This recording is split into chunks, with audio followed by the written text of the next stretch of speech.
One. Hi, and welcome to Honey Badger Radio. I'll be your host, and today's topic is 7 common phrases that prove we blame women for men's failures. Because, our society always blames women, it's constantly blaming women, it never blames men for anything. There are no institutional narratives that basically blame men for all of society's problems and issues and social problems and war and literally everything that's wrong with humanity. No, no, no. That's just your imagination. That's the manosphere whispering poison into your ear. So let's get into this particular article. Hopefully this all works. Actually, before I do that, if you would like to send me a message, you can do so at feedthebadger.com/justthetip. That's the very best way for you guys to send me a message and the best way for you to tip us here at Honey Badger Radio. And if you'd like to support the show, please go to feedthebadger.com/support to do that. Now, I have created a little audio visual aid for this particular magnum opus. Let's get into it. 7 common phrases that prove we still blame women for men's failures. We've changed the laws, but not the language. Maria Casano, June 9th, 2025, 5.6K likes, 101 comments. I was 7 years old when Bill Clinton, a 49-year-old man, the president of the United States, had sexual relations with Monica Lewinsky. She was 7 years old. And also, I should have introduced, Brian might come in as a disembodied voice. Don't be surprised. Or he may not. It depends on his own violation. But she was 7 years old. Let me just quickly look up when the Monica Lewinsky thing happened. The Monica Lewinsky scandal date. So that was January 17th, 1998. Wow, that was really late. I was 20. Okay. She was 7. I was 20. Now, this is important. Not all of you know how old I am. This is important because I have a completely different recollection of what happened during that scandal and how Monica Lewinsky was treated than she does. And the question before the court is, who's more reliable, a 7-year-old or someone who experienced it when they were 20? A 22-year-old White House intern. I saw it on every TV screen and magazine cover. Yes, Clinton was impeached, but he was acquitted on both counts and finished his term. Guess who was the punchline?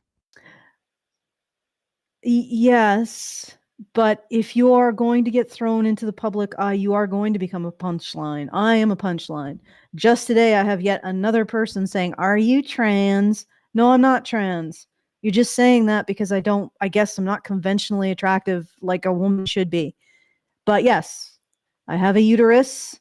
I have ovaries.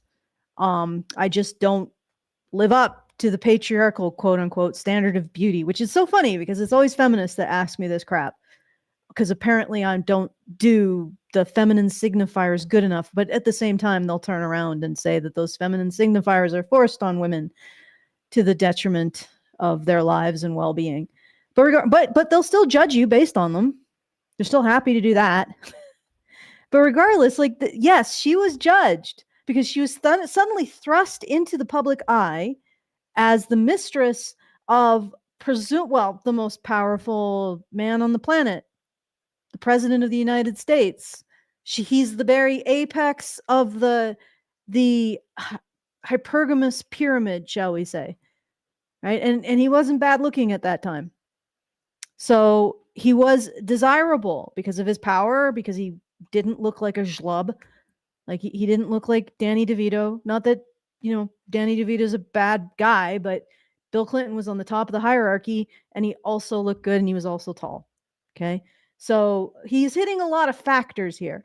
And she was a woman who got that.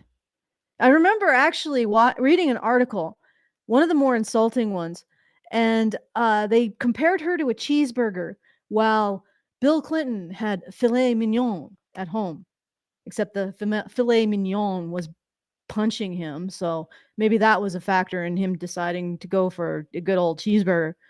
But she got that. She got thrust into the public eye. Maybe it was against her will. She wasn't interested in it, but that's what happens. And also being impeached is a little bit more stressful than simply dealing with people's opinion on your wardrobe, your personal, you know, your size, which was, I think, the big thing that everybody was. I remember at the time it was her size that was one of the big touching points.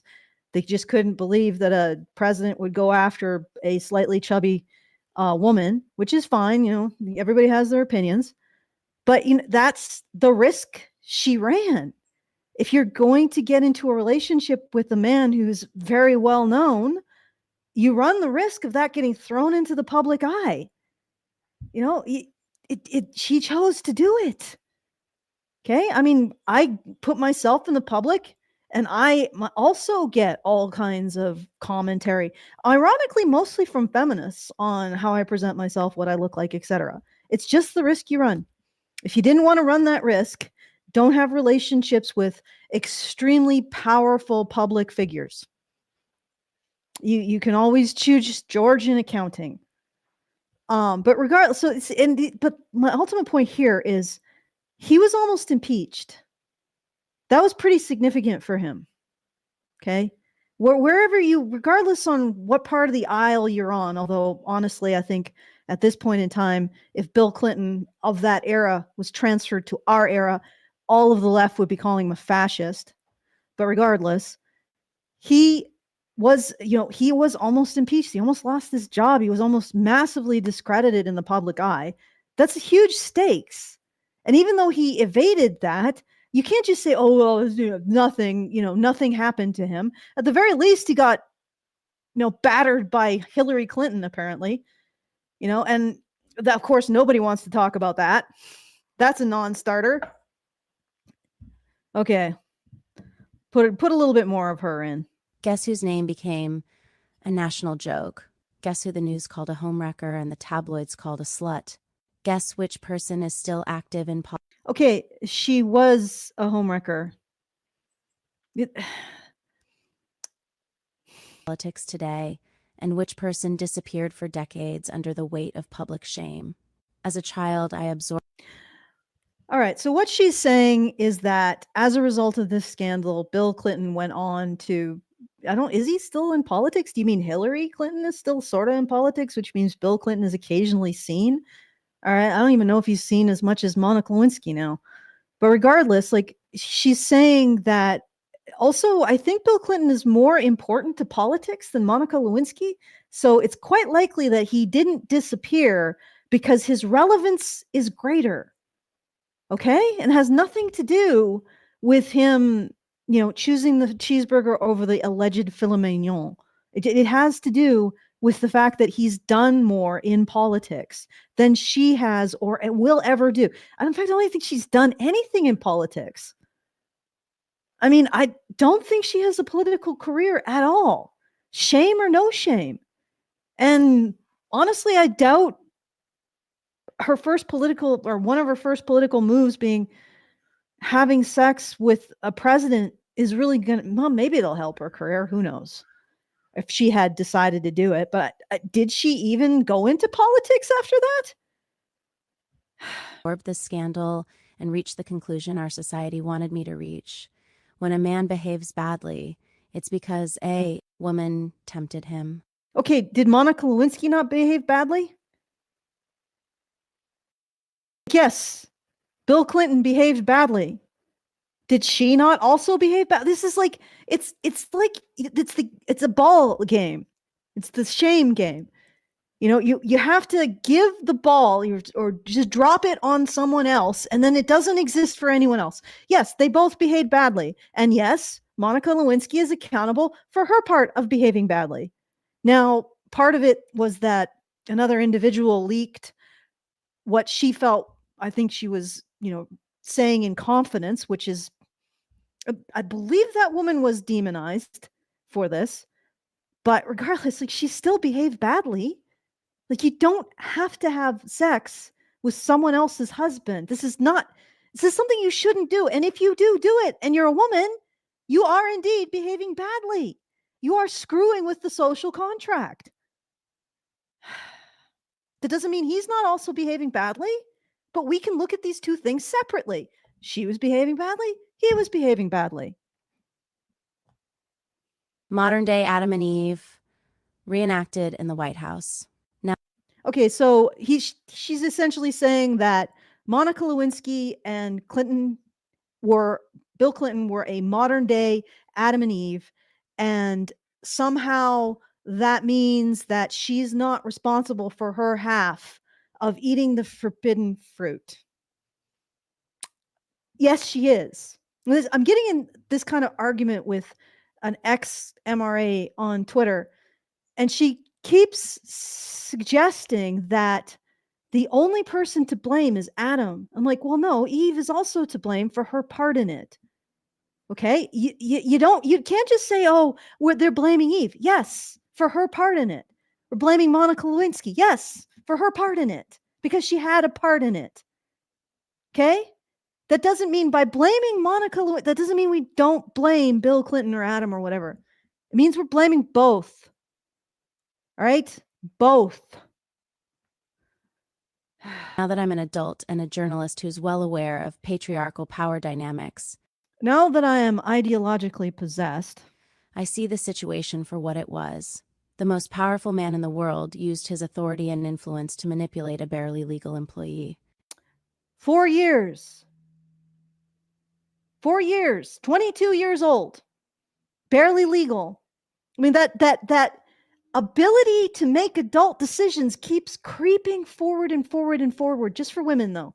Pretty soon, women won't be able to make adult decisions until they're 75. But of course, this couldn't possibly be the basis of things like coverture in the past, where men made decisions for women. I could just imagine that we're just in the beginning of the end of a long cycle where women, the beginning of the cycle, women are like, we can make our own decisions. We can make them, let us have our own decisions. And then society's like, okay, fine, make your own decisions. And then women start making decisions and there are consequences. And then they start saying, oh, well, I made the decision when I was 19 and there were bad consequences. That means someone didn't save me from myself. And then society says, okay, well, I guess we'll have someone else, and it has to be men because we can't be women. We'll have them make decisions when you're 19. And then they go, oh, but I made a bad decision when I was 25. And society goes, okay, well, I guess we'll have to make it so men can make your decisions for you when you're 25. And then, oh, I made a bad decision when I was 47. And then society goes, well, I guess we'll have to make it so men make your decisions for you when you're 47. And then on it goes. And we're back with coverture and men making all the decisions for their female relatives in their life. Thank you, feminism. You are demonstrating patriarchy, what you call patriarchy, by simply refusing to hold women accountable for their actions and say, you made the choice, you made the bed, you lie in it. And at this moment, I'm just going to share this ridiculous nonsense. Okay, this is unheard. Probably feminist. The men who monstered Monica Lewinsky. So now we've gone from making her into a joke, which incidentally, I remember a lot of the catty comments were coming from other women about her appearance. Now we're going to monstering Monica Lewinsky. I don't recall her being monstered at all. At all. I recall her being seen as a bimbo, but that's not being monstered. And there's one particular line in this that I want to pull out. I apologize for all these pop-ups. So actually, I'll just go to here somewhere else so I can find it more quickly. Monica Lewinsky defended Bill Clinton for years, but now she thinks he abused his position. That is, she wishes he had saved her from herself. He didn't. So she wishes that he had made these choices for her. And this is what's really bizarre. This argument actually dehumanizes and degrades women more than anything else, more than string bikinis and jumping on trampolines and supposed objectification. This is literally taking away the women's choices and the recognition that if you make the choice, you live with the consequences. Okay.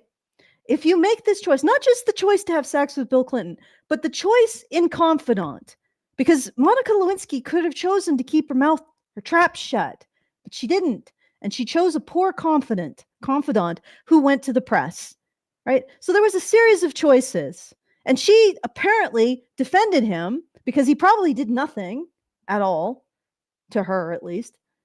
And she defended him until now. And now she's saying, oh, he should have protected me from myself. So whatever desire she expressed, he should have said no. Because what she wants, like, she's a child. The child wants the lollipop in the store, but your child has cavities. Who's responsible for saying no? The adult. Who's responsible for telling women no when they want something that's not good for them? The only adult, which is men. Feminism. Anyway, let's go back here and listen to a bit more of this drivel. In 2025, the optics may have shifted, but old language dies hard. These common phrases prove that our culture still blames women for men's mistakes. She has daddy issues. Profanities aside, daddy issues is one of the most emotionally loaded phrases you can throw at a woman. In 2 words, you're telling her she's needy, insecure, overreactive, unstable, and broken. It's quite the insult. Anyone who doesn't, you have problems that you've experienced in your childhood, it's terrible, right? But part of being an adult is accepting that now it's time to deal with whatever crap you got in your childhood and become somebody who overcomes it. That's what daddy issues means. It means a woman who isn't growing up, right? I will defend the daddy issues comment, because if you're still living in your childhood, you're still living out those cycles, you're not growing up. You got to take responsibility for them. And you can't excuse your behavior on what happened to you as a child.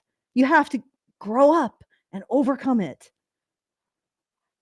Because it's not just like, I'm pretty sure that people who say daddy issues aren't just saying, oh, that girl was abused by her dad. Ha ha ha, point and laugh. No, they're talking about women who are engaging in today bad behavior as a result of trauma that they haven't taken responsibility for.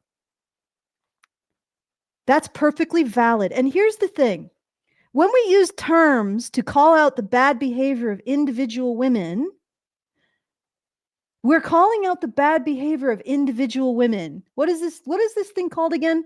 It is called 7 common phrases that prove we blame women for men's failures.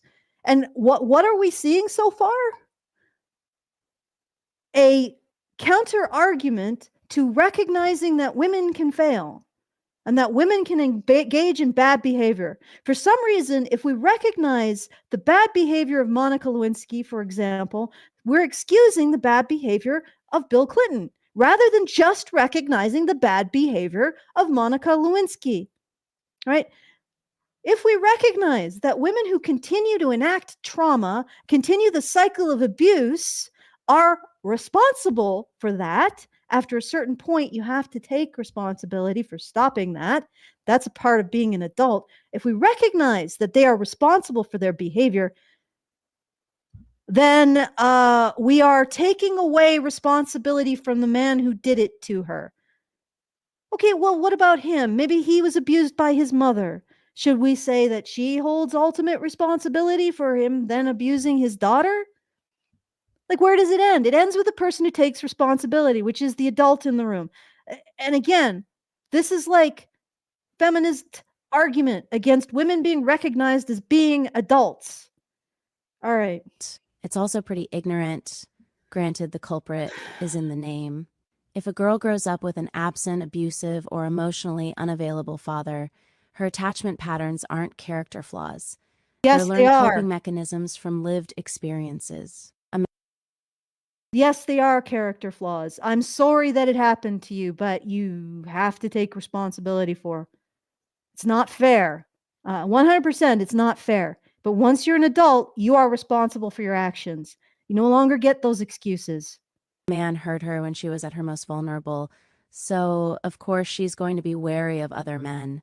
It's like judging someone for compulsively locking their front door after a break in, or she doesn't have daddy issues. Yep, strangely, the where I've heard people say daddy issues is usually with promiscuous behavior in women, which is actually statistically accurate.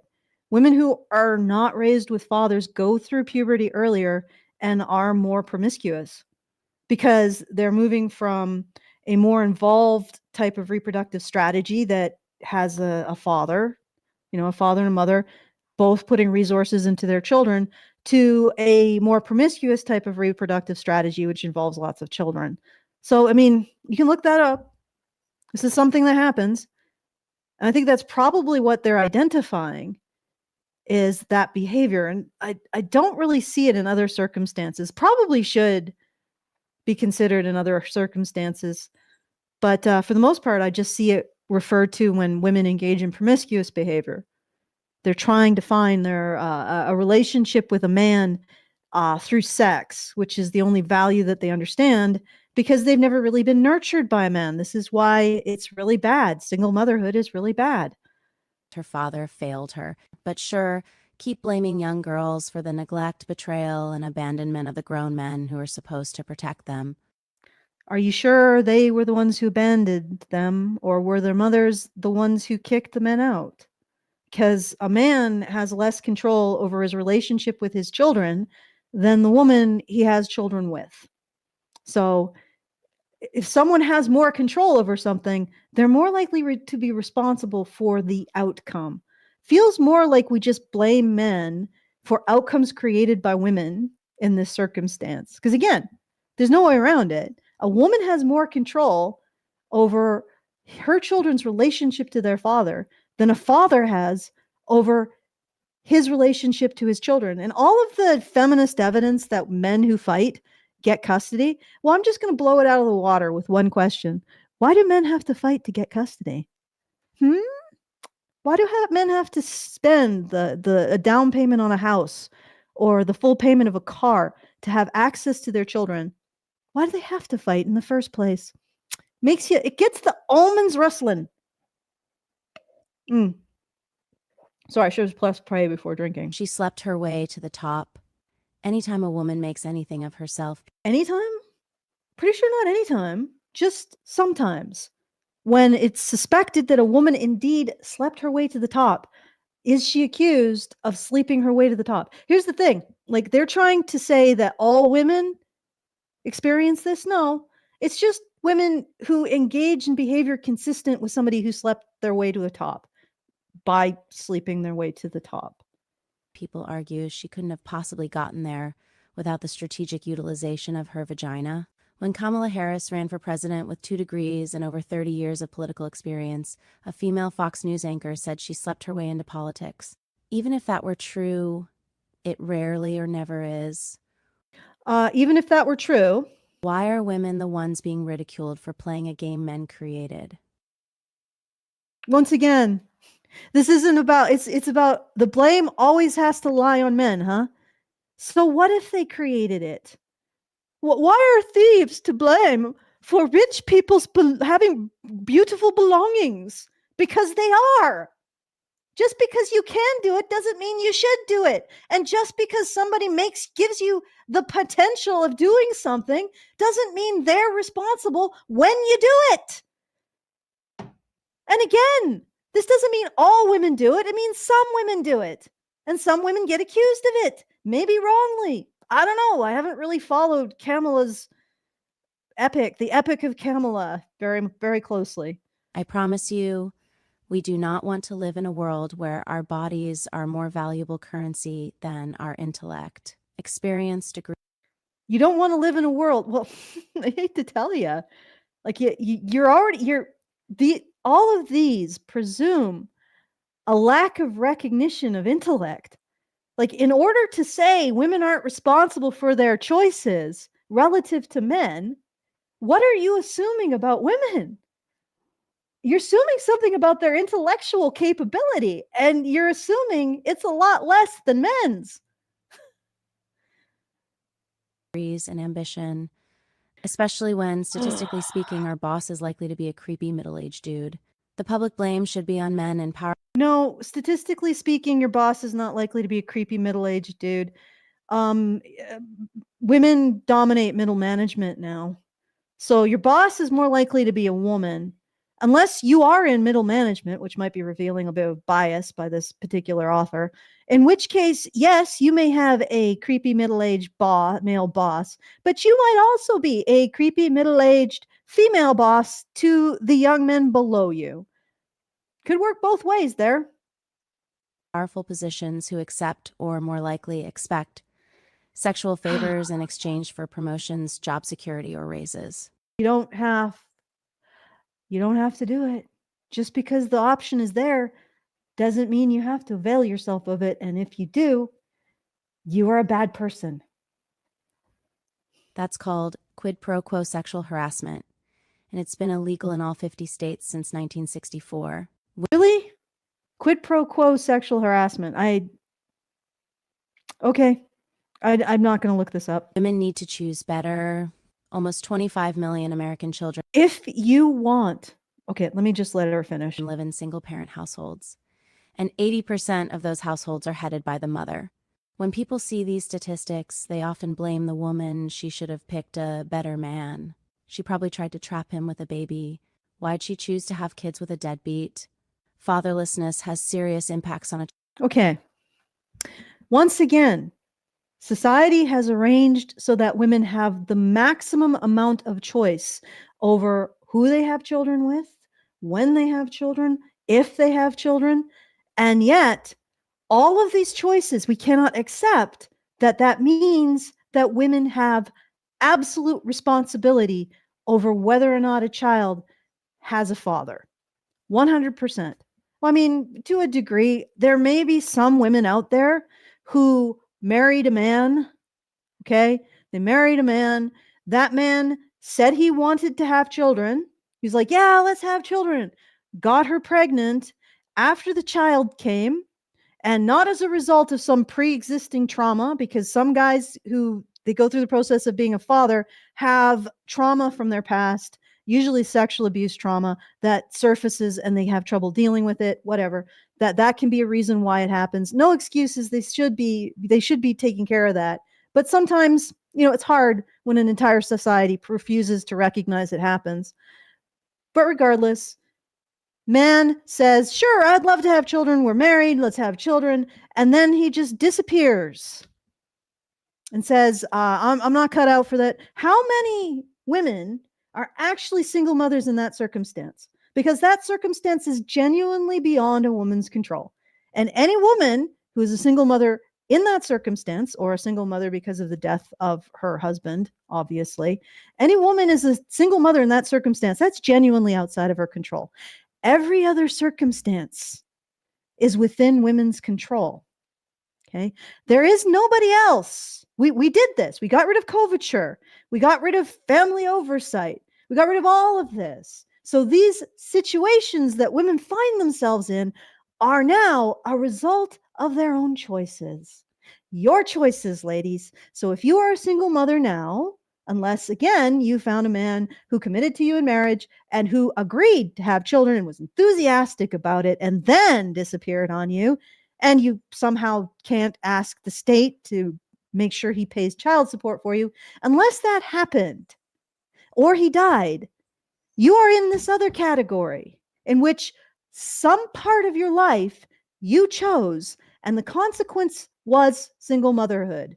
What could it have been? You chose to be the fifth girlfriend of Pookie who has 5 other baby mamas, thinking that you would be the one that he would finally commit to, right? You decided, you got bored and you kicked the man who wasn't really exciting but was taking care of your children together out of the house.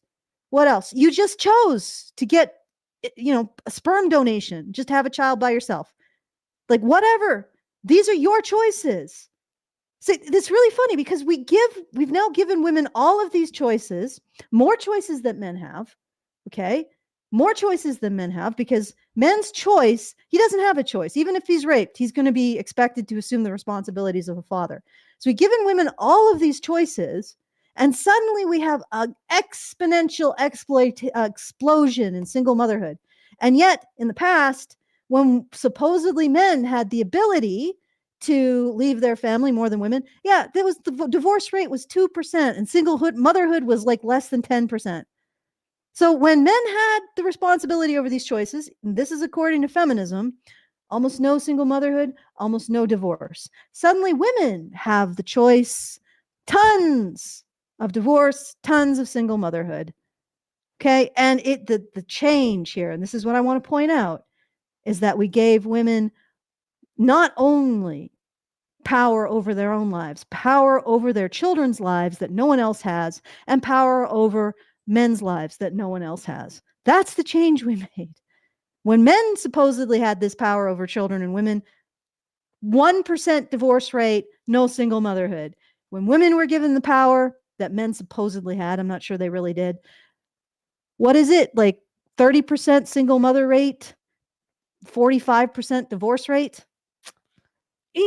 Wow, that's a really good, that's a right word for it. It's a really good demonstration why other cultures and cultures in the past didn't give women these powers, because they wouldn't have survived. We could not survive. Like right now we can survive because we just live off the labor of other countries, but we couldn't survive in the past because the families were the unit of productivity. And if you didn't have that productivity, everybody was dying of starvation or scurvy or freezing in the winter. All right, I'll pull a little bit more of this. Child. Why'd she kick him out? How about men need to be better partners and fathers? Men are significantly less likely to seek help for mental illness, anger issues, substance abuse, and addiction. Yeah, well, okay. I'm going to give you an example of substance abuse. I actually taught I got a haircut.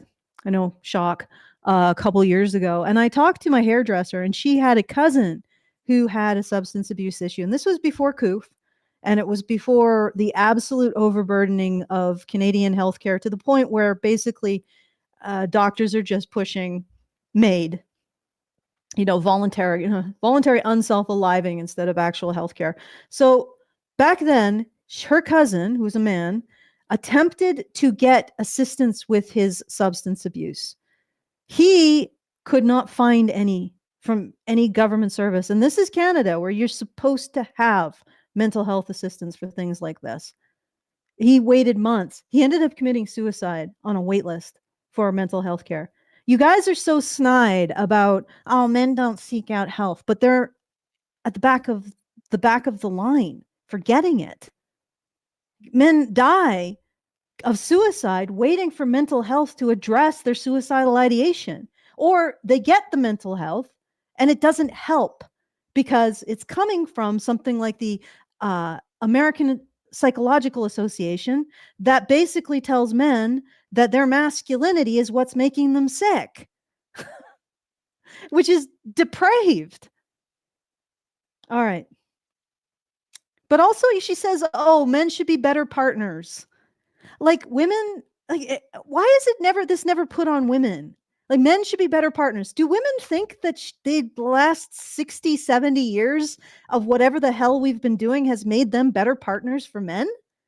I don't think so. In fact, they've taken joy. A lot of women, I see them go on TikTok and Twitter and whatever, and also YouTube, all the spoiled girlies. They revel in the idea that they are worse partners for men than women 75 years ago. Like, and they want to be even worse. They want to say, well, I should have to do nothing in the right, absolutely nothing. I shouldn't have to lift a finger. My femininity is so valuable, but apparently this is also my achievement and intellect. I don't know how that works, but whatever. My feminine body, my female body is so very valuable that I should have to do nothing. Nothing. I should bring nothing. I am the table. And that's so funny. She says men should think about how to be better partners. Have women ever thought about that? which often lead to the deterioration of relationships. In terms of emotional and physical presence, about 25% of fathers don't live with their children, less than 4% of men fight for custody, and 27% of dads. Again, why should men have to fight for custody? 4% of men. I'm guessing that 4% of men are roughly synonymous to like the top 5% of earners in our society because they have the means to fight for custody. But again, why should men have to fight for custody? Feminists never explain this when they give this statistic that men who fight for custody win it. Yeah, okay. Why do they have to fight in the first place? Why is it not automatic? And if you're so convinced that men don't want custody of their children, then that won't change anything. A man will simply say, okay, no, I'm not interested, right? So why don't we just make it automatic? Stop seeing their kids entirely after a divorce. Yes, because women move away, because women block access to their children. This isn't a statistic that necessarily falls back on men. Financially, custodial parents are owed a collective $116 billion in child support, and over 30% of fathers haven't paid any child support at all. What's the number for women? It's higher. Because non-custodial mothers, well, first of all, they're not very often expected to pay child support, which they should, but they default even more often than non-custodial men. But notice she doesn't say that statistic. She doesn't even bring it up. She's a gold digger. Up until 1974, barely 50 years ago, women weren't legally permitted to own houses or open their own bank account. Are you fucking mental? Women in the 60s weren't able to own their own houses? This is bullshit. Like, this is utter bullshit. Good grief. I'm not even gonna, like, no, this is wrong. All right, any woman who's been alive in the 60s, could you explain to her how she is freaking wrong and not being able to open up a bank account? First of all, one of the problems with talking to solipsistic or responding to solipsistic individuals like this is they think that now is all of history. They somehow think people had bank accounts in the 1300s or even the late 1800s. Nobody had a flipping bank account. You put the stuff under your mattress. The only people who had bank accounts were the royalty. And also, I would like to add, there was a woman, I believe she was a woman of color too, a woman who owned a bank in 1910. Like, good grief. As a result, the only way for women to ensure financial stability for themselves was to choose a wealthy husband. No. Well, how did every woman who wasn't capable of choosing a wealthy husband, how did they ensure financial stability? I'm not even going to go into actual evidence. Let's just think about what she's just said. In the past, women had to marry a wealthy husband in order to ensure financial security. How many women do you think had access to wealthy husbands in the past? Very few. And many of them were wealthy themselves. They usually came into the relationship with significant assets. So, just on the surface, this sentence makes no sense if you think about it logically. And who created this system? Men literally designed a society in which women needed to be financially dependent on them for food, housing, and childcare. Men decided this. Men designed women's dependence. Well, even if men in the past designed women's independence, they've now designed women's independence. Why are you still seeking a wealthy man or a man who makes more than you, or even care about a man's income whatsoever when you are free to earn your own way? Why is that even a consideration? And it is a big consideration for women still. And also, she's saying that we cannot call a specific woman, a gold digger for some reason, because that means we're calling all women gold diggers. Now, whether or not that's true, let's move this aside a point. There are female gold diggers. That is a bad behavior that women engage in. You are taking away a means by which to shame them because you want to blame men for it. Well, okay, so men, can we apply this logic anywhere else? Right? Are, I'm going to go really, really edgy. Okay. Are the tribes that remained in Africa, they were just exploiting the white people they sold slaves to, right? They're just exploiting them because they just made the opportunity of having a slave. They just created that opportunity. The Nigerian slave owners, they just created it for the white people. And the white people took advantage of it, but it's really their fault for creating the opportunity. Men create the opportunity for women to live on them, economically, to create excess productivity for women to live on. And it's men's fault that women become dependent on it because they're lazy, or what actually happened in the past, which is women cannot do a lot of the jobs that men did because men's jobs in the past were dangerous, dirty, uncomfortable, and not consistent with raising young children. And women couldn't they couldn't just hand the child over. Well, first of all, you can't hand a fetus over to a man. Where will it gestate? In a box? So you're stuck there when you're pregnant. You're stuck there when you're lactating. You're stuck there for a good 4 or 5 years. Okay.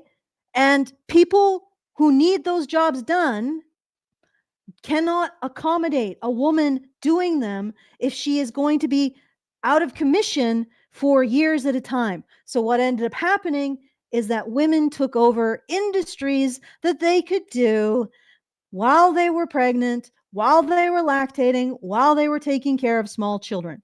They weren't doing nothing. They were creating industries. And in fact, those industries were often responsible for a lot of the household wealth. So women weren't doing nothing. But of course, you don't know that because you think that people had freaking bank accounts in ancient Rome. Well, yeah, they probably did, the patricians, maybe. Now, men get mad when women prioritize husbands who can provide food, housing, and childcare. But we're Yeah, well, when are you going to stop? Okay, if you keep prioritizing these things in men, and men keep providing them, eventually you'll get reliant on them. And we're back at feminists saying, oh, men make women reliant on them. It's like saying, I don't know, I won't use the slavery example. It's like saying a maid makes her rich clients reliant on her. Are you flipping? And that the power lies with her.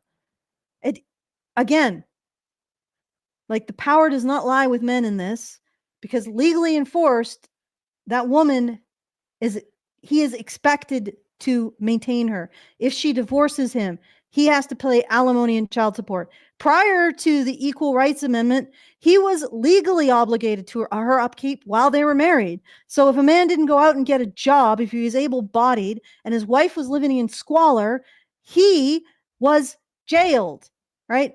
So at some point, okay, you go back far enough, men were legally obligated to make sure that their wives had the means to survive. And if they didn't do it, off to debtor's jail you go. Off to jail do you go. How is that? Think about it. A man takes on a wife. He takes on the legal obligation of maintaining that wife. If he fails in those legal obligations, he goes to jail. How is that a society that's making, yeah, women are dependent on his labor, but how is that not protecting her in event he decides not to labor? Think about it. A man legally must labor for his wife in the past. He's no way out of that. How is that not protecting her interests? damned if we do, damned if we don't. The women who have avoided You are damned if you do this. And what she's saying is that because in the past men made women reliant on them, and then also put extreme legal penalties on men if they did not support their wives. Because of that in the past, now women can continue, even though all of that is gone, they can continue to be lazy and want a partner to pick up the slack. And that's okay. And feminists aren't going to look at that 5 years after it happens and say, oh, you made her dependent on you. You just this is just This is just men are fucked either way. It's like everything lands on men are fucked. The title of gold digger by becoming financially independent are now criticized for being man-hating feminists or childless cat ladies. She's a homewrecker. Is knowingly sleeping with a married man morally wrong? Yes! Sorry for everybody who has earphones on. Yes! Knowingly sleeping with a married man is morally wrong. Jesus fucking Christ, this is why women don't want female friends. It's because you're all hunting each other's goddamn partners. Yes, it's wrong. And yes, you are wrong to do it. Oh.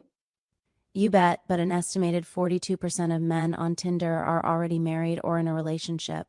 So what?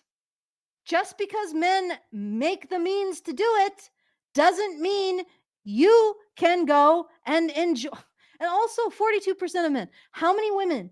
Orphan statistic. And they are not readily disclosing that information. Even if they were, last I checked, the mistress wasn't standing at the altar promising anyone anything. Calling a woman a homewrecker shifts the blame away. Okay, so do you have any sense of responsibility to your fellow woman? So you're just going to shift the blame onto men and just do it. I'm fine. Let's go sleep with some married men. It's not my fault, it's their fault. Therefore, I'm going to do it as much as I want. Away from the husband, who proposed to his wife, said his vows, lied, cheated, and sabotaged his own marriage. If he was abusive, why didn't she leave? People seem to think that if a man is that bad, a woman should be able to just pack a bag and walk away. You should be able to, since you got almost all the support to do so. You have all kinds of services. Now let's talk about a man being able to walk away from an abusive woman. If he calls the cops on her, he's more likely to be arrested than she is. He has no services. And in many places, if he attempts to walk away from her, he's going to have to pay her legal fees. And not to mention all the potential of actual charges against him, which feminist groups will facilitate. Let's be honest. So, who has the ability to walk away from whom? And in the past, men being legally responsible for their wives' financial upkeep. Who has the ability to walk away from whom? I remember one case where in this is a case that was actually cited by I'm blanking on names. I get really bad with names when I'm on the spot. Fourier, Charles Fourier, the Frenchman who coined feminism and basically created its underlying premise, which is that we judge society by how it benefits women and just whatever for men. Men is a non-starter. We don't care how men are benefited or harmed. Right? So we judge society by how it benefited by women or benefits to women. And an example he used of harms to women was in England, and because he was French, he hated the English, as you do. In England, a man sued his wife's lover for the cost of their children's upkeep. And this, Charles Fourier, cited as an example of a discrimination against women because it might make a woman think twice about having an affair. I think he might have won too. But it really tells you about the past and our priorities. That was in like 1850, the 19th century. As if strolling into a new life were straightforward, easy, or safe. Yeah,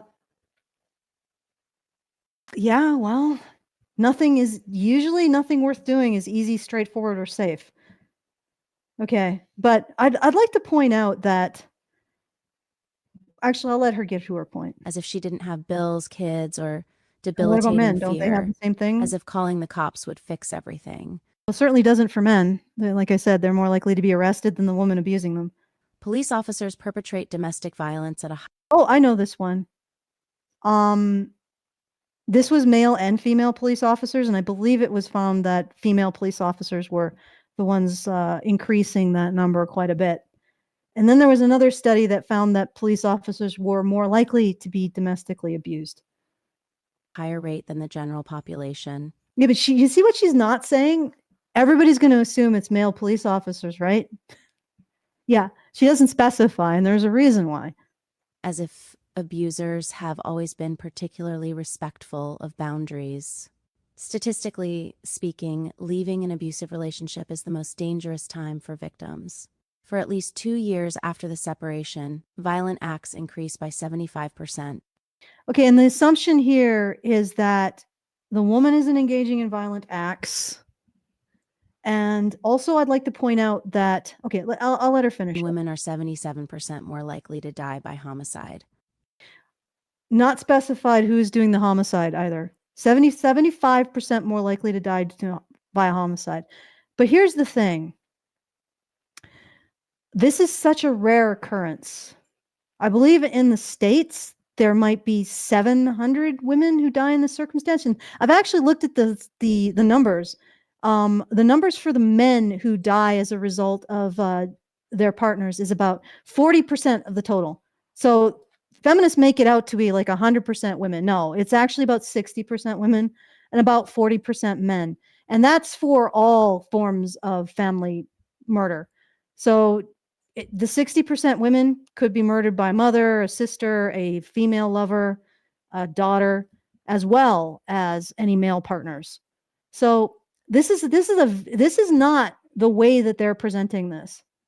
Okay, not at all. But it's extremely rare. Like this is like they talk about false accusations are non-issue because this is even more rare. Like if you have an abusive partner and you're a woman, not if you're a man. If you're a man, you might be fucked. But if you're a woman, it's extremely unlikely that if you leave, he's going to kill you. I mean, sometimes it happens, but it's extremely rare. And the most chilling statistic, approximately 40% of women who were killed by their abusers sought help multiple times in the 2 years before their death. Yeah, institutions are useless. She's asking for it. In 1989, you know what's really funny about she's asking for it? The feminist movement has literally used he's asking for it as an excuse to frame male victims of domestic violence as abusers. You know how they did that? They went and they asked women who were being charged with domestic violence against their male partners why they did it. And guess what these abusers said? He was asking for it. And then the feminists are, oh, that's what's happening. He was asking for it. Those male victims of domestic violence, they were instigating it. They were to blame for it. That's what's so we have an academic framework that literally says that male victims of domestic violence aren't really victims because they were asking for it. I just find it so funny because they claim this as their own personal victimhood, and yet they apply it to other groups of people and unperson them by using it. 9 jurors unanimously acquitted a man of kidnapping and raping. Oh yeah, I actually went out and I researched this, but before I get into what I found about this case, which is very interesting, I'm going to go to the special chat and see what you guys are up to. All you special people in your special bus. Okay. Oh, there's a Canadian chick. Huh. Let's see. Canadian chick. Men don't speak up for fear of ridicule. That must change. No, they don't speak up because they're more likely to be arrested than their female abuser. Did you not hear what I said? Because they suffer institutional discrimination, mostly now due to the fact that feminists want to use the issues of rape and domestic violence to prove men use those things to uphold patriarchy. So they're in the statistics screwing around with the numbers, and they're in the services screwing around with who gets served and actively discriminating against male victims because male victims do not support their ideological narrative. Fox is guarding the hen house with that. All right, let's see what else. Okay. If there's anything else interesting. Let's see. All right, doesn't seem like the special chat's pretty calm today. Special chat seems a little bit Yeah, they're a little passive today. What's up with you guys? Why aren't you all nuts? Usually they're a lot more fun to go through. Some of the earlier comments were pretty nuts. Oh, okay. I should scroll earlier. Okay. Canadian Chick says she may have been young, naive, but she wasn't forced to do anything she didn't want to do. No, she wasn't. But now she's saying that he should have protected her from herself, which essentially is an argument back to coverture, back to the idea that men are responsible for women's actions, therefore they should have control. Like, how are you going to make men responsible for women's actions without giving them control over them? You can't have a functional society in which, I don't know, a woman does something, the police come, find the nearest man, and jail him. Well, I didn't do anything. Well, you were the nearest man, so you are responsible. That's not a functional system. All right, let's see. Yeah, Hillary called her and others bimbos. Yeah, a lot of women were insulting Monica Lewinsky for her size, probably out of jealousy because of that aforementioned, she managed to catch the eye of the most powerful man in the world. And they were also, she was skewered for being a little bit ditzy. All right. Oh, so Canadian Chick isn't too bad. I'm sorry if I came across pretty harsh. All right, so let's see. Douglas Goyne, feminism hurts women. Yes. Is this such a surprise? Like, a lot of the harms done to women is due to actual competition with other women. Men generally want to protect and provide for women. Other women are the ones who want to tear you down and shit in your throat. That was pretty gruesome. Gross. Sorry, guys. Oh, Mad Hatter said, wait. So Bill has no blame. Oh, for the love of fucking God. What did I just say? What are you, somebody who's like, who just can't understand that both parties can be to blame? Oh, Mad Hatter. No, there is not less control for men. How about don't hang out with your buddies and take care of the family? Yeah, men don't do that. I thought they didn't have friends. That's why men and women are doing all the emotional labor of taking care of their men's emotions. All right. So where are these comments that are crazy? Let's see. Well, I could read some if you want. If we scroll Sure, find way them. back. I wasn't able to read while I was responding to this nonsense. Let's see what's going on in the main chat. Leo said, "Why is she streaming? She's not even responding to chat. Just make a video instead, moron." Because can I actually talk about the topic before I respond to you? William McGill, do you have a point or is this just a crazy rant? I think that they just pop in and then they're like, ADD kicks in and they just gotta leave because they're just like, what? Nothing's happened for 5 seconds. I gotta go. No, unfortunately, that reduces your thinking to 5-second sound bites because Yeah. some of these things require a little bit of time to set up the arguments before you can, come to the conclusion. Sorry that your ADD is going to permanently make you an ignorant. David earlier in the chat said, black men got the vote before white women in America. Don't know if that is pertinent, but it is a fact. Yeah, but black men had to fight in the Civil War for that. So yes, white women don't fight in any wars. I mean, women in general didn't. But yeah, thanks for the contribution. Leo says it's higher. She has no sources to prove anything. I don't know what it's in reference to, but I don't know what. Yeah, that's if you're talking about me, I have all the sources, all of them. And if you'd like to see them immediately, you can go to badgernation.online, or and join us in our Discord. All right. Somebody said something else too, but I can't remember. So is there any? Let me just check to see if. Why aren't you helping women or something? Let me see what's going on here. I've got a super chow. Once again, feedthebadger.com/justthetip if you want to send me a message. That'd be very appreciated. A little tip for the work that I do in debunking this nonsense. All right. If you want to see the facts, here's a link to my website. No, it's a Discord where I compile all the. What the hell do you? Okay, am I just supposed to beam them into your head with a thought ray? Like, what the hell, man? Jesus, what a freaking good grief! That's incredible level of laziness. I get. Okay, you want citations? All right, look up Somebody made the women couldn't fine. get credit cards argument too. So Yeah, you want me to show you? I might not have it right on hand, but there are these charge cards made out of tin that women used to take to stores, and essentially they would be underwritten by their husband, or if they were, if they were single, and they would just be getting debt through a store. That was what happened before credit cards. And credit cards took a while because they were an outgrowth of men's clubs, where men came together and essentially gave each other credit. Now, what happened before then is that you just have these little tin charge plates, and women would have them and take them to a store, and the store would charge whatever goods they got onto it, right? And they would put it on their credit. Okay, so yeah. I mean, this is an evolution, and women definitely had credit from stores prior to credit cards. Now, again, it took a while for them to get credit cards, but that's because nobody had credit cards. No one.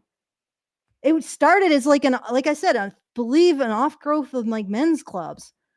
But prior to that, women definitely had the ability to use credit at stores. And I wish I had that tweet. I actually did a whole tweet on charge cards. Let me see if I can find them really quick. William McGill earlier said in all caps, "Tell me what you are doing to advance women." I don't know if that's like tongue in cheek or not. Why are you asking me if I'm going to advance women?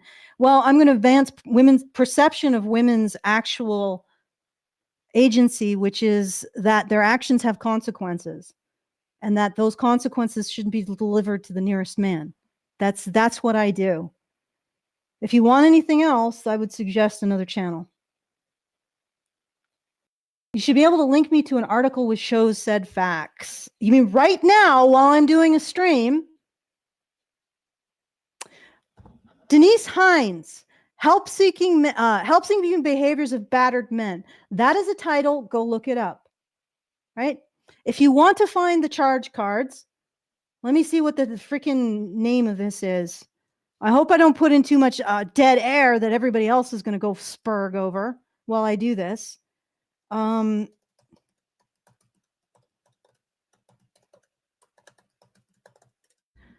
Okay, so history of credit cards. The Diners Club was invented. No, it's not coming easily. I'm going to have to look on my Twitter account. Advanced Twitter search, which is useless. From me. And the thing is, I'm going to show this to him. I'm going to show it. And the guy's going to be like, this means nothing. It's pointless. It's cherry picked. It's like, it's just going to bounce right off. Also, it's really freaking hot here. Twitter search. I'm not in a great mood. Advanced Twitter search. Okay, now you guys are going to know my Twitter account. At Honey Badger Bite. Not to all of these words. Women credit cards. Let's see if it gets anything. Oh yeah, it did. Great. All right, here we go. Here we go, friends. Women didn't have credit cards. Women literally had credit cards. Look at these suckers. Do you see this? These are charge cards. They were prior to credit cards. You went into a store and you charged things to them. Now, you had to get credit in specific stores. This charge a plate. You see that? Look at that. Delphine Jassif. Very poorly. All right. Mrs. Ira B. Zazel, Edith V. Daragast, okay? Miss Beluda E. Cox. This is credit before credit cards. Stores extended credit because get this.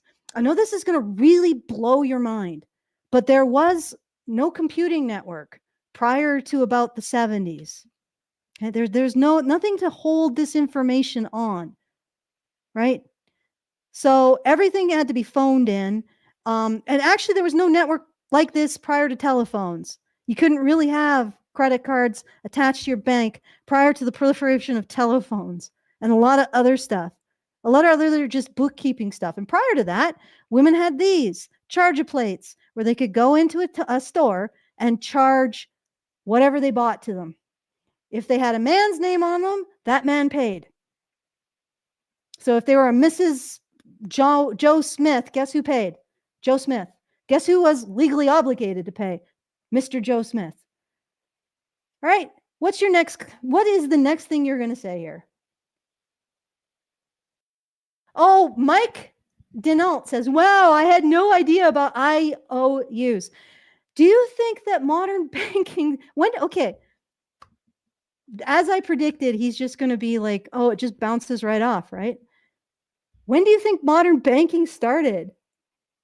When do you think it was possible to have credit cards? Right? And here's another thing.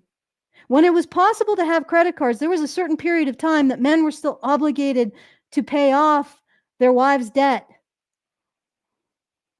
Like they were literally obligated in a way that their wives weren't to their debt. Now it's more equal between husband and wife. But then a husband was obligated to his wife's debt. A wife was not obligated to her husband's debt. Okay, I mean the ability to transfer the kind of information necessary to run a credit card. He asked, what do you mean by modern? Run a credit card network. What do you think? This is credit. This is the extension of credit. Women had credit.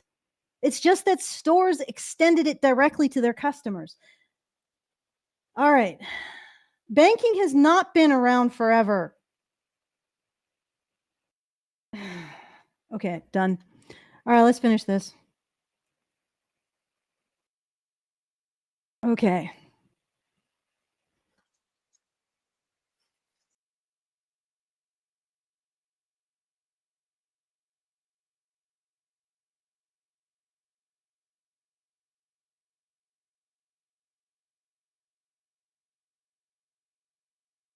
Okay, well, let's actually look at this is an archive from the Miami Herald. Okay. And I believe this was originally published November 26th. Let me share it. Sorry. This article was originally published in the Miami Herald's Tropic magazine under the headline, The Whole Story, on November 26, 1989. So essentially at that point in time, everybody was scandalized by what the jury foreman said. Okay, we all felt she was asking for it with the way she was dressed, Roy Damon said. Now, I want to first note something. This was the jury foreman, but the jury was comprised of 3 men and 3 women. Okay? So it wasn't just men saying this, and also the world was scandalized as a result of it. What Roy Diamond was referring to was the fact that she wasn't wearing underwear, not just what she was wearing. And he wasn't saying that because she was not wearing underwear, that she was open to being raped. He was saying it was a contributing factor to coming to the conclusion that she was engaging in prostitution in the parking lot that she was walking around in with no underwear, a short skirt, and like a tiny tank top. So the remark would turn a white lace miniskirt into a holy shroud of feminist outrage, set up South Florida as the world capital of leering Neanderthal sexism, and make the victim, a 22-year-old woman from Coconut Creek, described in the news accounts as an heiress, into an international celebrity. Within days of the verdict, she had posed for photographs and giving an interview to the London Daily Mail in return for $3,000. The newspaper called Blondina Ortega an innocent convent-educated girl from a close-knit Catholic family who are standing by her. Instead, her name had been blackened by the extraordinary court ruling and attributed to her the quotes, "I was kidnapped, I was beaten, I was almost murdered before being raped 3 times. My life has been ruined, not only by the brute who raped me, but by a jury who decided I was to blame because of what I was wearing. I am a decent girl trying to live a decent life, and I believe that until the decent people on the jury would protect me. It's so unjust." The American supermarket tablets loved it. 3 days later, she was sitting beside national talk show host Oprah Winfrey, who displayed the offending ensemble on a hanger for her 15 million viewers. The miniskirt, the cropped lime green tank top, and the wide black leather belt the woman had worn early on the morning of November 6, 1988, when she encountered Stephen Lamar Lord in the parking lot of an all-night Denny's in Fort Lauderdale. Winfrey, adhering to an informal media convention not to identify victims of sexual crimes, agreed to call the woman only Susan. Dressed in a demure royal blue suit over a high-necked white blouse and camouflaged over an ill-fitting black wig, she looked like a face from a 1968 high school yearbook. Susan related to Winfrey the horrors of her ordeal. Speaking in a small, childlike voice, she seemed icy, eerily detached, like someone retreating into mechanical recitation to avert emotional collapse. That night, she would appear on a Larry King Live in a more stylish blonde wig and sunglasses, calling herself Susie. "I was kidnapped, held at knife point, raped repeatedly, hit over the head, and cut up and left for dead in a car accident," she repeated identically, almost robotically, on both shows. The studio audience of 150 at the Winfrey show maintained a respectful silence, interrupted by the occasional gasp, as Susan related not only the details of her abduction and abuse, but of 6 harrowing days she spent in jail before trial for refusing to cooperate with prosecutors. She told of an ambush by sadistic sheriff's deputies who neither identified her themselves nor told her why they were seizing her. Her indignant lawyer thundered that she'd never received any rape counseling. In jail, she said, "I got no food or water for 2 days." "Unbelievable," blurted Oprah. The audience, mostly young women, wanted desperately to believe her, and by large they did, despite a few uncomfortable moments. There was a minor but troubling inconsistency in her story. Was she forced to unlock her car at knife point, or was it already unlocked? She gave both versions in successive sentences. "Her story is still not jibing," one woman in the audience said to Winfrey uncertainly. "Maybe she's just nervous. I don't know." Sympathetic nods. She was indeed nervous, people agreed. Then there was the question of what she was wearing at the time of the assault, more accurately, what she was not wearing. No underpants, no pantyhose. A disquieting fact. "That's just a personal preference I have," Susan explained. There was no dispute among members of the studio audience that it should not matter what a woman wears, that even if she chooses to walk down Main Street buck naked, as Winfrey put it, she has a right to be safe from rape. Still, Winfrey rose to Susan's defense. It's her style. People wear that all the time in California and Florida. More nods. In warm climates with torrid night air, it was presumed women would routinely go bare-bottomed. But not here in Chicago, Winfrey assured, drawing a laugh. After the show, the audience milled about the lobby. The talk was about rape and courage. Susan was a martyr in a sick society.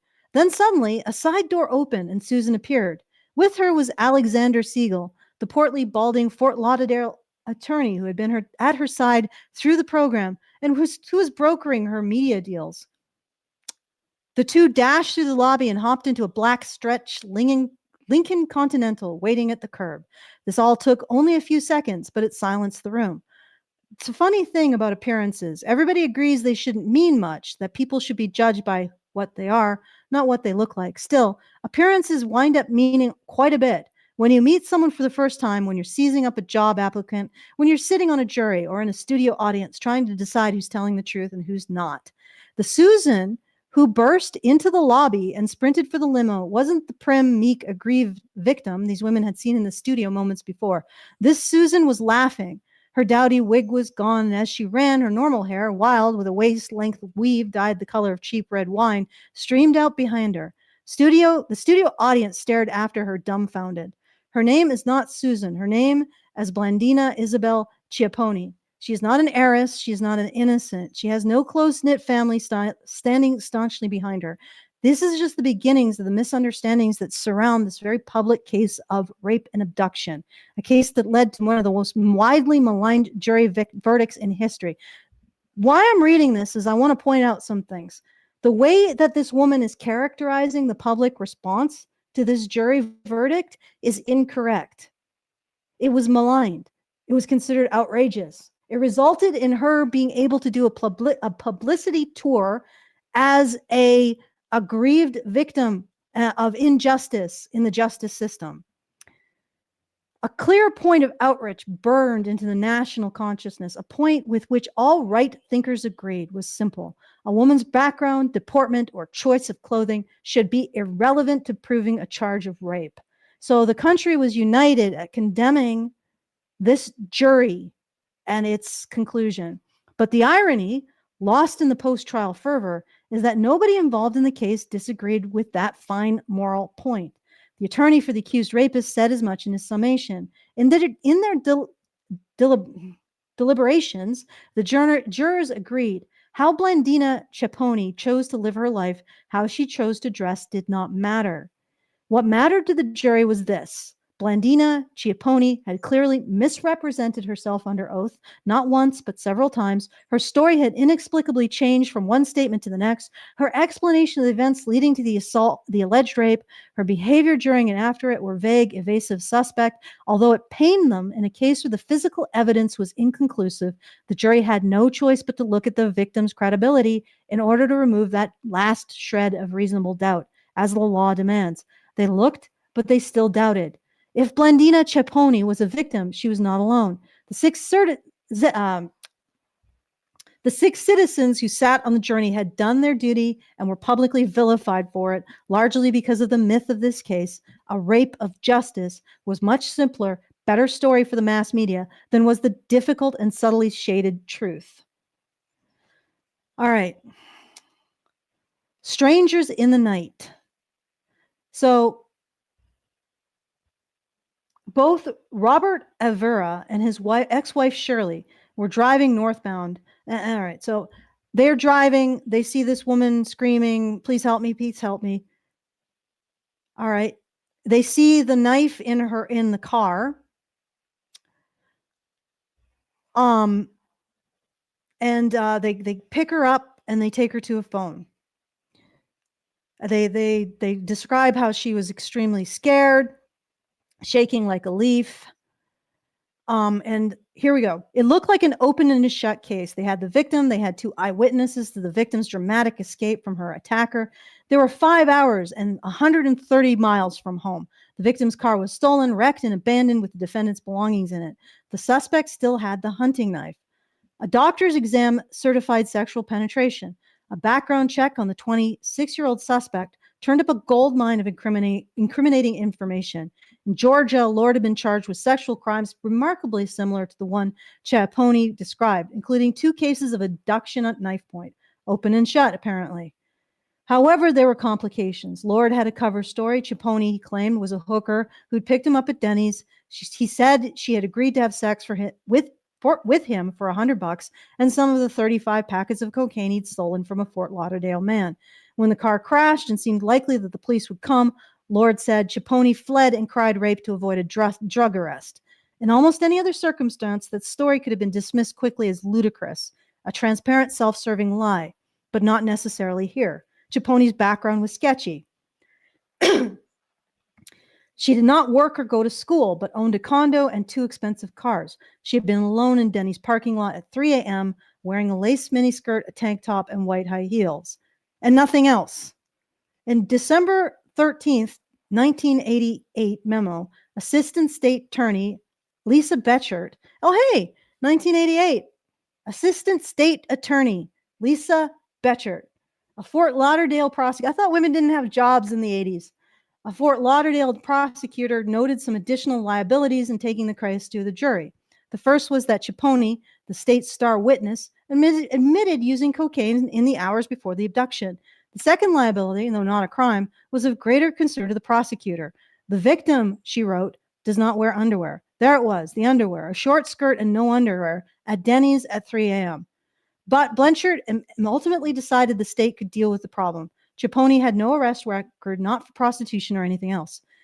I have thought about all the pros and cons in this case, Blanchard wrote, and I decided, due to the defendant's prior history, due to the credibility of the victim, that there is a solid case against the defendant and I will file charges. But there is one other difficulty. Cipollone didn't want to prosecute. She failed repeatedly to appear for meetings with both the prosecution and the defense. By spring, Robert Burns, an investigator from the state's attorney office, was dogging her. All right, so essentially this is the story of how they cornered her and got her to actually appear. They actually took her to jail.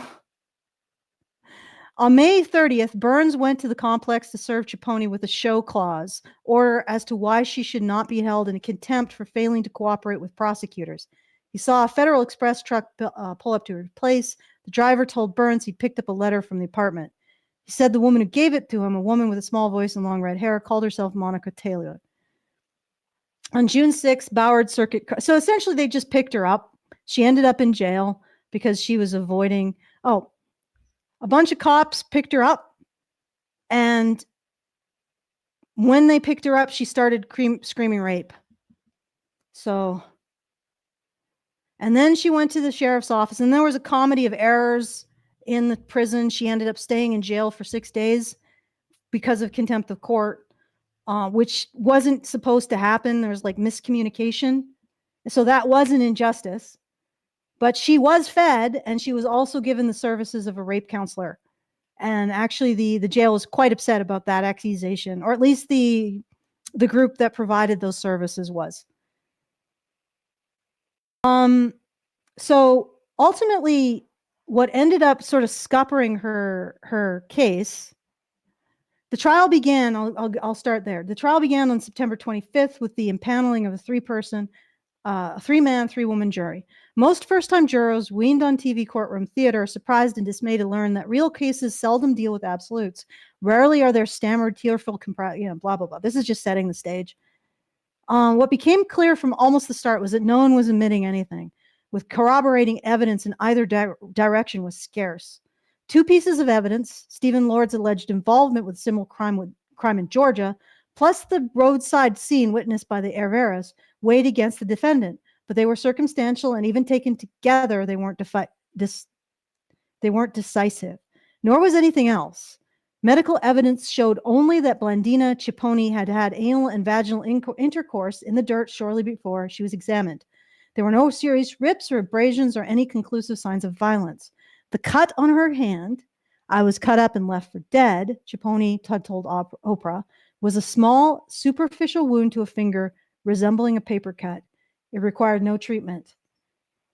She said she had been hit in the head so hard with a rock or heavy object that she swooned, but a post-rape hospital report makes no mention of a head injury. The examining physician never even ordered an x-ray, and they would if she had a concussion. So, and any kind of head injury. So the jury realized the verdict would depend on a matter of credibility. Would they believe Lord, who claimed their sex acts had been consensual, or would they believe Cipollone, who said she had been forced into oral, anal, and vaginal sex at knife point in the dirt along an interstate highway? Lord's version on the witness stand was relatively straightforward. Cipollone was a hooker. She picked him up for $100 and the promise of cocaine and more money. Then when they reached Jacksonville, where he said he was to deliver the stolen drugs, he had said they had sex willingly 3 times on their trip, once in the trunk of the car, once in the parking lot of a Fort Lauderdale Holiday Inn, twice in the underbrush beside the I-95. The knife, he said, was out on the seat because he needed to hack away uncomfortable clearings in the grass. Straightforward, if unsavory. Under oath, Cipollone was a different story. Denying indignantly she was a hooker cruising for tricks, she claimed that prior to the assault, she had been a movie with friends from out of town, but she could not recall the names of her friends or the name of the hotel where they stayed, nor how much time she had spent with them prior to meeting Lord. She claimed that these friends also forced her to snort cocaine. So this is now 3 people that she's blamed and she's falsely accused of stuff. She testified Well, not we don't know. Lord may have done it because he actually is a scumball. She testified at the time of the abduction she was going to Denny's for something to eat, but she also said she had locked her purse in her trunk. Her miniskirt has no pockets, nor did her tank top. She's not carrying money in her hand. How is she going to pay for her food? Against that inconsistency, and that's where the underwear comes in. No underwear. Where is she hiding? Where's she keeping the cash to go eat at Denny's? Against that consistency, the jury measured Stephen Lord's testimony that Chipotle had told him she had come to Denny's not to eat, but to mean a man who didn't show. She testified the first instance of rape had occurred somewhere off the shoulder of I-95, but Detective Tom White of the Indian River Sheriff's Department, the first lawman to interview her after her rescue by the Averies, testified that Chipotle had told him the first forced sex act had occurred on the trunk of her car in the back of a parking lot in a Holiday Inn, precisely where Lord had said it occurred. Only Lord had called it consensual. So now we're seeing completely different accounts of what happened. Detective White offered something else that the jury found troubling. In her initial statements to him, Chipotle said she'd been wearing underpants, but that Lord had torn them off and thrown them away.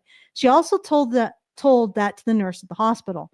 Before the jury, she had said flatly she had been wearing no underpants. In a deposition, she had claimed she had medical condition, which made wearing underwear uncomfortable. She said that the condition had been diagnosed by her longtime family doctor as early as junior high school, but she couldn't recall her family doctor's name, even though she'd said she'd seen the woman once a year since she was 18. Chipotle also told White several hours after the attack that she worked at a modeling and talent agency called World Images. But Robert Sutton, World Images president, testified that she worked only one day for him, modeling lingerie and career attire in a Valentine's Day fashion show at the nightclub Confetti. And this happened around September. That would have been February. And that's not all Sutton testified. He also told the jury that Chipotle had telephoned him when she learned that a former girlfriend of his had been subpoenaed to testify for the defense. He said Chipotle had threatened to tell everyone that his girlfriend and her roommate had been running a brothel out of their apartment, giving hand jobs and blowjobs. Sutton said this was false, but it so frightened his former girlfriend that she left town rather than testify. So she's also menacing or blackmailing the defense's witnesses, potentially, according to Sutton. In the deposition, Chipotle admitted making the phone call, but said she only admonished Sutton to tell his girlfriend to tell the truth about her. Chipotle also admitted that she lied about working at World Images. She said she only did so because her mother disapproved of not working. She said she lived on a generous trust fund from her father dispensed whenever she needed money by her attorney. But even that version was undercut in trial. The defense had to pay stubs amounting to $4,000 over a 3-month period from a place called Natural Body Works. Natural Body Works is a massage parlor. Yes, Chipotle then testified she'd worked there part-time, but she said she had done nothing more than give back rubs. If she has condos in California and can get $10,000 from her lawyer, defense attorney Tim Day asked the jurors in her summation, what is she doing rubbing backs at a Natural Body Works? So as you can see, and it goes on and on and on, this particular witness was extremely inconsistent and unreliable. So this is what she's saying. Like, she's mischaracterizing the public response to this trial.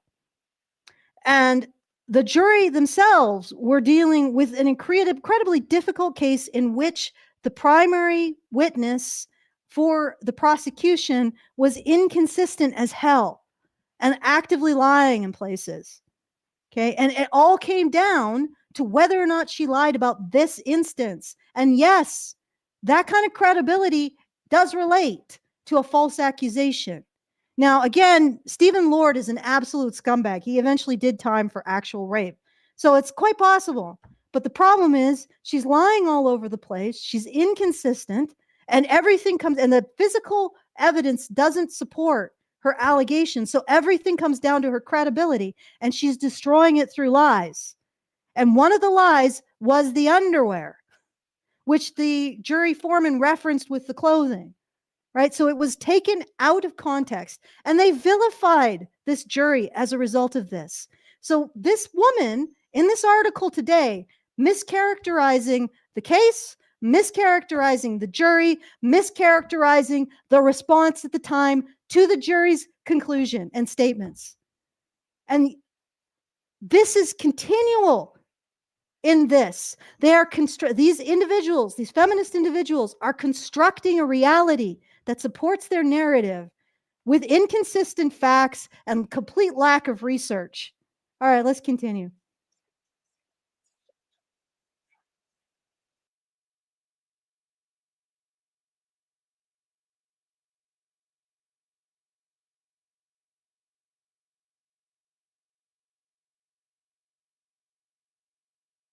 You okay?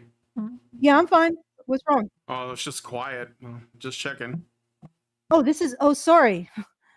My mistake. I forgot to share the tab. Oh, There we yeah, go. okay. Dead air, yeah. Yes. Well, my apologies. The boys who sexualize their shoulders. Judges still hand out 5 years, but I don't think they have. School dress codes still punish the girls who wear spaghetti straps instead Okay, of just- because of the skirt she was wearing. We all feel she asked for it for the way she was dressed, said jury So she's foreman Roy referring to Diamond. that We'd simplified. like to believe that This is the simplified, and then she's alleging that society didn't respond with outrage at the time. And yet the jury actually had really reasonable reasons for making that statement and coming to the conclusion that they did. our biases have improved over the past 35 years, but I don't think they have. School dress codes still punish the girls who wear Again, she's saying that the biases 35 years ago were bad, and yet there was outrage to the point where this woman could go on a publicity tour to talk about the outrage because people were so outraged over it. But it wasn't overturned because the jury had dealt with the situation in the best way they knew how. They were smeared, but there was outrage at the time based on a misinterpretation of the jury's findings. And she's saying, oh, there was no outrage then, and we haven't improved since then. What a lie. Lie about the past and a lie about now. spaghetti straps instead of. The boys who sexualize their shoulders. Judges still hand out. Yeah, but they're the ones who are choosing. Like sexualizing their shoulders is a thought crime. But wearing dress appropriate to the educational institution where you are receiving an education is a choice. It's the choice how to present yourself in a physical reality that you share with other people. Lenient sentences to avoid ruining a young man's life. Oh, 2 out he's of talking 3 about sexual Brock assaults Turner. still. Do you realize how many? Okay, first of all, Brock Turner, if a woman even got to the point of being charged with rape, actually, there was a recent UK, and she wasn't charged with rape because, women can't be charged with rape under UK law, but aggrieved sexual assault. She got off of it by saying, because she was very fat. I'm too lazy to get on top of him. And what would a male rape victim say? That the woman got on top of him and raped him. That's the only thing they could allege. And I'm obviously too fat and lazy to have done it. So you must have quit. And they did. So don't give me this shit about juries giving, like, men being acquitted of rape for stupid reasons. I've never heard a reason that's stupid. But the person accused of rape simply says, well, I hadn't eaten the breakfast that morning, so I didn't have the energy to do it. She's wrong. I'm just lying. Yeah. I skip leg day, so I don't have the strength to run after her. She's lying. Like, that's the equivalent. Case dismissed. At least Brock Turner did time. Go unreported because survivors think people will discredit or blame them. At least 25 women have publicly accused the President of the United States of sexual assault. I And don't despite know legal anything for this documentation, about this. eyewitness accounts, and audio recordings, he still holds the most powerful position in But you know what she doesn't say? A conviction. Okay? the world. And for what So basically, all these allegations equal a conviction. it's worth, rape is still a colossal issue in Afghanistan, and the women there cover their bodies from head to toe. Are you sure, or are you, because often in Middle East, young men, boys report more sexual violence than women. So are you sure? Like, compared to what in Afghanistan? No answer. And no citations either. I just signed with a literary agent to represent my memoir. Oh, this is and her I'm part her of, ad. which is currently out on submission to publishing houses. So Please this check is it out at so if you guys didn't know, this whole thing was an ad. www.mariacasano.com/num. She's Your selling support her is so book. appreciated. And Okay, I'm gonna go back to special chat, see where you guys are at. Yeah, why is chat so quiet? Bringing awareness to grape, but not for men. Chris Mizuno, don't bring attention to rape for men, because we never compare this to anything. And I have studies now, and I've been watching this sphere for 20 years. There are studies that indicate that there is a very large amount of men. In the last year, the Center of Disease Control has found 50% of the victims of forced sexual contact, forced sexual penetration, are men. For several years in a row, they've found that. Nobody's talking about it, though. Nobody's bringing attention to that. Okay. Mike Denault, you were complaining about me not having citations.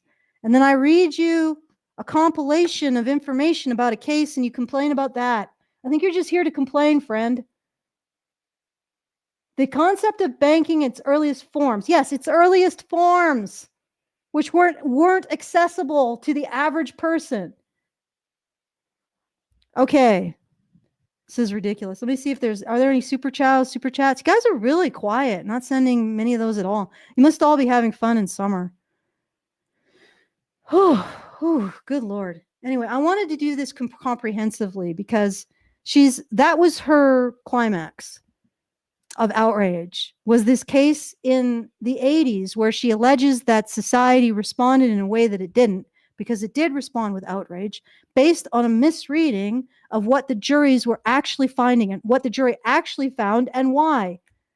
So back then, people were outraged at the idea of a jury saying she was asking for it for her clothing. In the 80s, they were outraged by that. Okay, you guys have been lied to about history. And it didn't, like, society's attitude towards rape victims, at least female ones, because our attitude towards male rape victims is still abysmal. That society's attitude towards rape victims didn't have to evolve from the 80s, because it always was that if a woman was raped and a jury said, oh, she was asking for it because of what she wore, that would create a gigantic outrage, a gigantic media outrage, because people didn't agree with that sentiment back then. Back then, it was something you said as like a horror, like this is something people said to say that rape victims are treated horribly and disbelieved, not something that people genuinely believed. So anybody who believes this is believing a mischaracterization of our own history. All right. And that's what these people push out constantly. Mischaracterizations of history and people's attitudes. People didn't just start caring about rape in when we got cell phones. Are you freaking nuts? And again, nobody cares about rape of men, particularly by women. No one. So you have a point there when you talk about rape culture and people blaming the victim. But as for women, we have always cared about women being raped. Right? That's why we've had laws against it. That's why there was Weirgild. Like the Scandinavians had Weirgild, which was a set of penalties, financial penalties applied to a man who took any kind of did any kind of sexual or physical aggression against a woman, because they didn't like that and they wanted to punish it. All right. Okay, so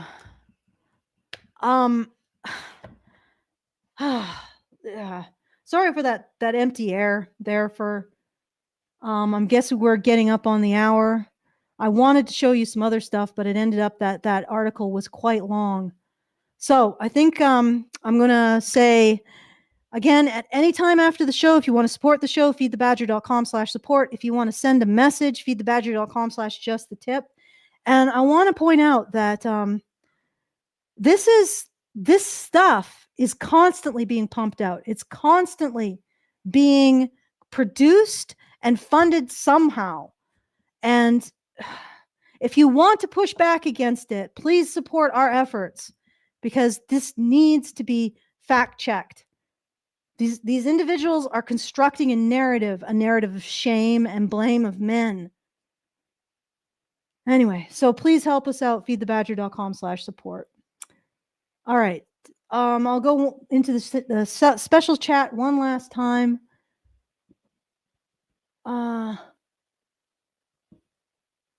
Okay. Why is chat so quiet? It's probably summer. Everybody's out wandering around. How many of you guys are going to say, is that Ozzy Osbourne? No, obviously not, you freaking idiot. Why would Ozzy Osbourne be on a stream with 28 viewers? Did you read the Rumble rant? Oh, I don't know. I can't even see it. What is it? It just says, it's NobaFan21 for $1. He says, I'm glad to have fun on the special bus today. Yeah. All right. Thank you, No Nova opinions fan. on man rape. It's also bad. So is lesbian rape, woman on woman rape. Women are actually in women's only prisons doing that 3 times more than men are doing it. So that's bad too. But usually man on woman rape is compared to women on man rape. Women also downplay women. It doesn't matter. Okay, a bunch of men going on a Twitter thread and saying, I wish I was so lucky, is irrelevant. What's relevant is the institutional discrimination against male victims of sexual assault that's in place now because feminists want to use sexual assault to prove that men use rape to uphold domestic or to uphold patriarchy. They want to use a social ill to prove their ideological framework. So they discriminate against male victims in statistics, in law, and in policy. That's what matters. Does anybody use the idea that men or women buy rape fantasies in romantic fiction or like dark romance, okay, where women are reading about a woman being raped as erotic and titillating?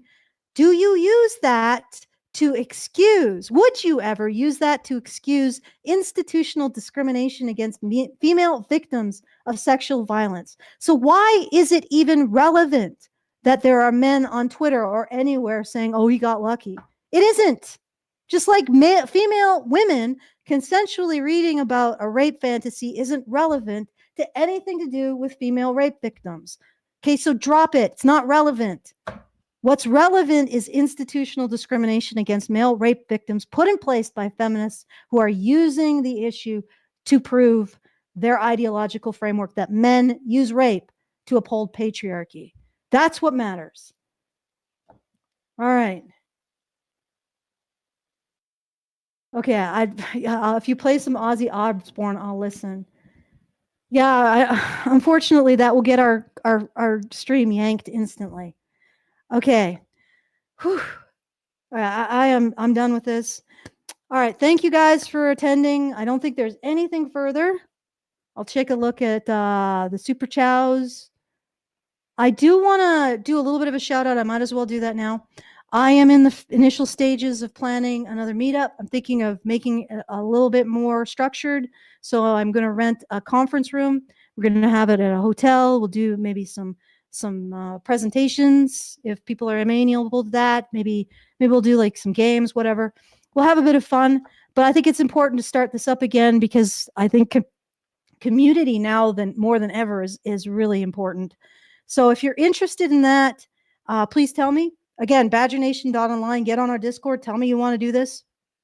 I'm just giving you a heads up. It's going to be at the end of August, looking like. And tell me in the comments if you're interested in that. It will be in Calgary because that's sort of equidistant. Well, actually, Karen is closer to Calgary than I am, but I have family there, and she is willing to go down. So if you're interested in that, seeing me, seeing Karen Strawn, Girl Writes What, seeing Brian, if I can convince him, seeing Dr. Randomer maybe we can even get Hannah. If you're interested in that, just drop me a line. Do it at badger@feedthebadger.com. Badger@feedthebadger.com. And if you want to support it, feedthebadger.com/support. We'll meet up again. It was fun. Last year was fun. It's nice seeing you guys. Okay, so with that out of the way, I would like to thank you for your kind attention. Have a lovely evening, afternoon, whatever you're doing, wherever you are. Remember to like, share, subscribe, put comments in, whatever you want to say. Send a comment to feedthebadger.com/justthetip. Hit the bell for notification. Share, because sharing is caring. And have a lovely day, whatever you're doing.